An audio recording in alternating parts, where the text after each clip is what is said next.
Bienvenue sur Petra, produit et transformé en Afrique. Bon, là, vous êtes connecté sur la chaîne qui parle des choses dont beaucoup de gens ne parlent pas et qui fait des trucs que beaucoup de gens ne font pas, tout simplement parce que soit ils ignorent, soit parce qu'ils ont peur de faire. Alors ici, on prêche par l'exemple.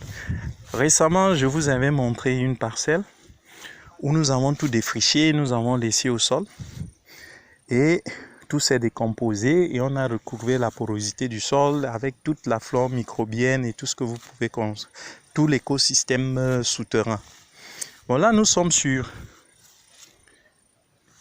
une partie de cette même parcelle, mais celle-ci, par contre, nous n'avons absolument rien fait.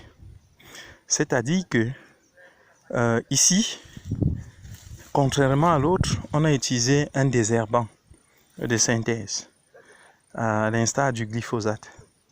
Alors, comme vous pouvez le constater, ça a fait son travail. Et rien n'a repoussé. Mais où se trouve le problème? C'est qu'avec le temps, regardez comment le sol a durci. Le sol est compact. Compact. Regardez. Et c'est à peine si vous rencontrez même un seul insecte vivant du sol. C'est tout simplement vous dire, faites attention, tout ce qu'on dit n'est pas forcément vérité. À l'heure où je vous parle, ces herbicides-là sont interdits d'utilisation dans pas mal de pays. Et la France même également, d'ici peu, je pense qu'elle ne va plus utiliser de désherbants chimiques, à l'instar du glyphosate. Ils sont en agriculture semi-directe de conservation de sol. Je crois qu'ils sont en train de mettre en place des techniques pour ne plus du tout utiliser cela. Alors qu'en Afrique, tout ce qu'on fait, c'est qu'on crée même des usines. Des usines où on va fabriquer des engrais, des herbicides, à l'instar de ce que Aliko Dangote fait au Nigeria.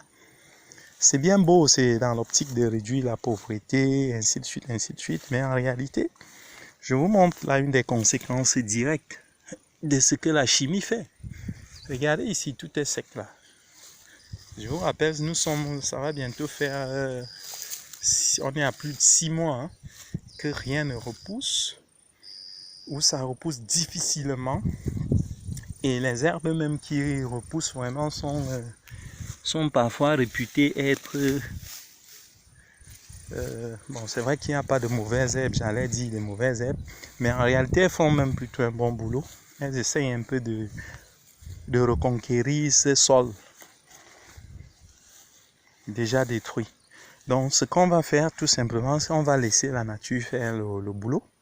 On est obligé de laisser ce sol comme ça là, en abandon, en jachère, peut-être pour 1 ou 2 années. Le temps pour la végétation de se refaire et ensuite on va venir faucher ces herbes, les déposer au sol. Comme ça, on va augmenter le taux de matière organique du sol pour ainsi recoloniser le sol pour qu'il soit favorable, n'est-ce pas, au développement de l'agriculture sur cette parcelle. Je vais aussi tout à l'heure me diriger sur une autre parcelle où nous avons fait une expérience. C'était de laisser, de reproduire l'écosystème forestier. C'est-à-dire que nous avons tout fauché sur la parcelle, comme sur celle que je vous ai présentée dans la vidéo précédente. Nous avons tout fauché et nous avons laissé. Et là, 9 mois après, nous avons affaire à une forêt, tout simplement. Et là, je vais comme ça me diriger dans cette forêt-là pour vous montrer ce que sont devenus nos bananiers. Les bananiers que nous avons laissés dans cette forêt-là.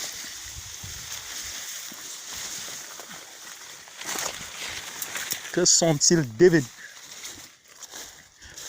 Donc, premier constat, c'est que par rapport à l'autre site que je vous ai présenté tout à l'heure, où on avait utilisé des herbicides et que rien n'a poussé après plus de 6 mois, voici une autre parcelle où on a tout fauché, tout simplement. On a laissé au sol et 9 mois après, Ben voilà. Tout a repoussé et repoussé même merveilleusement bien. C'est-à-dire qu'on a affaire à toute une petite forêt. Et regardez ce qu'on a 9 mois après au niveau des bananiers. Aucun entretien, aucun pesticide, aucun engrais, aucun désherbage. Et regardez, les bananiers ont résisté à toutes les maladies, portent bien leurs fruits. Et regardez la verdure des feuilles. On peut constater que malgré même les maladies, toutes les attaques, sont restées à toutes les attaques et réussissent à porter des fruits. Imaginez donc si on avait juste fait un petit entretien, donc juste les feuillages.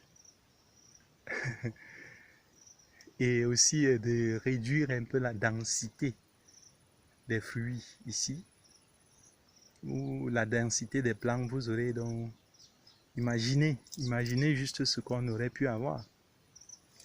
Et regardez déjà la densité des plantes ici, où là vous avez ici, vous voyez, c'est le manioc. Regardez comment le manioc a produit. Regardez comment tout est vert et tout est dense. Là, c'est l'écosystème forestier que nous avons essayé de reproduire à ce niveau. Et là, nous pouvons bien vous garantir que nous avons réussi à le faire, vraiment avec succès. Maintenant, il faut donc reproduire ce même système avec les plantes. C'est-à-dire que ce que vous voyez là, d'ici peu, ça ne sera pas des herbes, mais cette fois-là, on va refaire ceci en utilisant des plantes. Donc regardez un peu tout ce que nous avons laissé là comme banane, comme bananier. Donc vous pouvez voir un peu comment le système, vous pouvez voir comment l'écosystème forestier a été reproduit ici avec succès. Et un peu partout dans le champ, vous avez remarqué, nous avons laissé des bananiers, nous avons aussi laissé des maniocs.